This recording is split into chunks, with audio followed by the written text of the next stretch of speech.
Teman-teman, perkenalkan nama saya Sak Agung. Saya dari Universitas Tanjungpura Pontianak, Prodi Ilmu Tanah dari Fakultas Pertanian.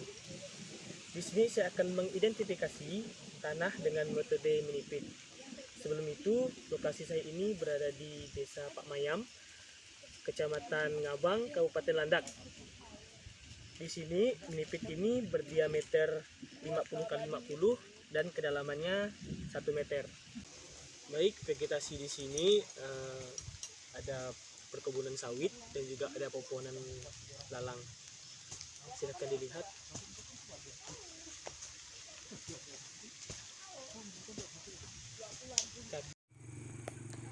Halo semuanya. Di sini saya akan menjelaskan ketinggian tempat yang saya amati ini, yaitu dengan ketinggian 51 meter. Dan untuk kelas lerengnya dari kisaran 0 sampai 15, tempat yang saya amati ini kelas lerengnya yaitu 13.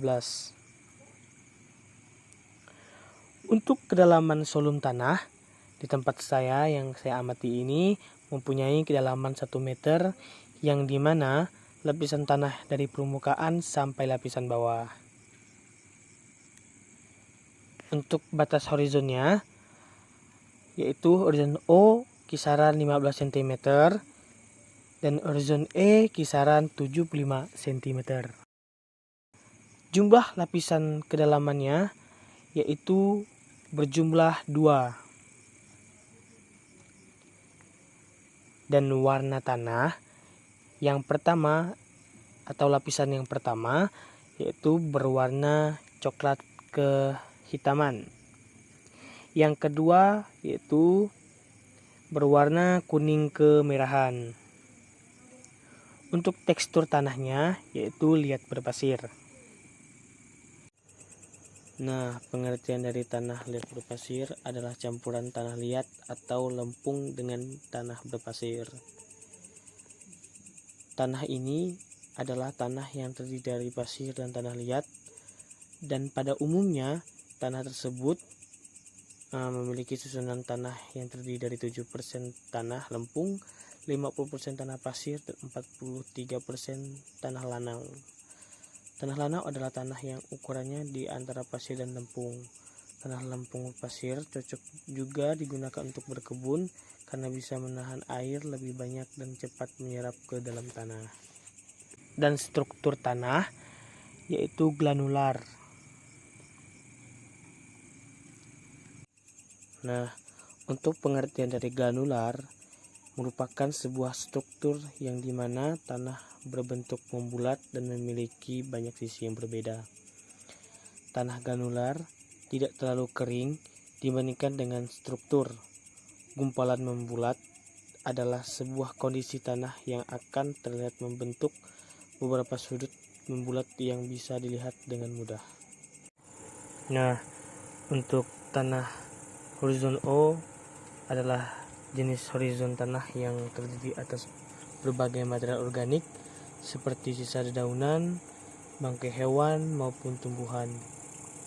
Letak horizon O biasanya di permukaan tanah yang paling atas, namun dapat terkubur pada lapisan di bawahnya. Selanjutnya horizon E. Jenis lapisan ini berada di bawah permukaan tanah yang telah kehilangan kandungan mineralnya secara cukup besar. Horizon E kerap melekat pada jenis horizon A dengan tujuan untuk menggantikan lapisan tersebut. Untuk membedakan dengan batas horizon di bawahnya, cirinya adalah warna lebih terang daripada horizon B. Untuk kandungan bahan kasarnya, di tanah saya amati ini tidak ada memiliki batuan atau bahan-bahan kasar, karena di tempat saya amati ini memiliki tanah yang halus. Jika dihancurkan pun tidak ada memiliki butiran-butiran kasar. Untuk konsistensi tanah yang saya amati ini atau tempat saya amati ini memiliki keadaan yang lembab dan mudah untuk dicangkul. Untuk proses Pedogenesis pada tanah ultisol diawali oleh proses potsolisasi yang merupakan proses pencucian yang mirip dengan latosolisasi. Hasil dari proses ini adalah tanah yang mempunyai lapisan atas pucat karena semua unsur tercuci kecuali silikat sebagai kuarsa. Tidak lupa, ultisol merupakan salah satu tanah tua. Terdapat horizon iluvasi yang padat, mengalami pencucian intensif, tanah lapisan atas tipis, kesuburan rendah, dan tanah banyak mengalami degradasi. Sejalan permasalahan tersebut, upaya rehabilitas tanah ultisol di kawasan megabiodiversity seperti halnya di Indonesia dapat diupayakan dengan memperdaya sumber daya hayati tanah. Untuk mewujudkan peranan organisme tanah tersebut, perlu diikuti pemberian bahan organik atau pupuk sebagai sumber hara dan energi, serta pengendalian jenis dan jumlah populasi organisme tanah yang memiliki peranan penting dalam memperbaiki kesuburan tanah sesuai dengan target perbaikan dan harapan. Baik, kesimpulannya, tanah yang saya identifikasi ini adalah tanah yang berjenis ultisol yang subordonya adalah PMK, potsolit merah dan kuning dengan horizon O dan E. Sebelum itu, tahukah kamu tanah PMK? Tanah PMK adalah tanah yang terbentuk karena curah hujan yang tinggi, suhu yang sangat rendah, dan juga merupakan jenis tanah mineral tua. Dan jenis tanah ini umumnya berwarna kuning dan kemerahan. Warna tanah potsolit ini, kesuburan tanahnya relatif rendah. Warna kuning dan warna merah disebabkan oleh besi dan aluminium yang teroksidasi.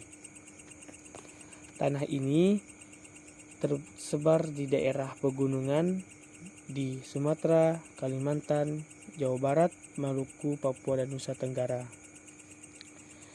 Di daerah ini, tanah potsolit biasanya dijadikan kebun.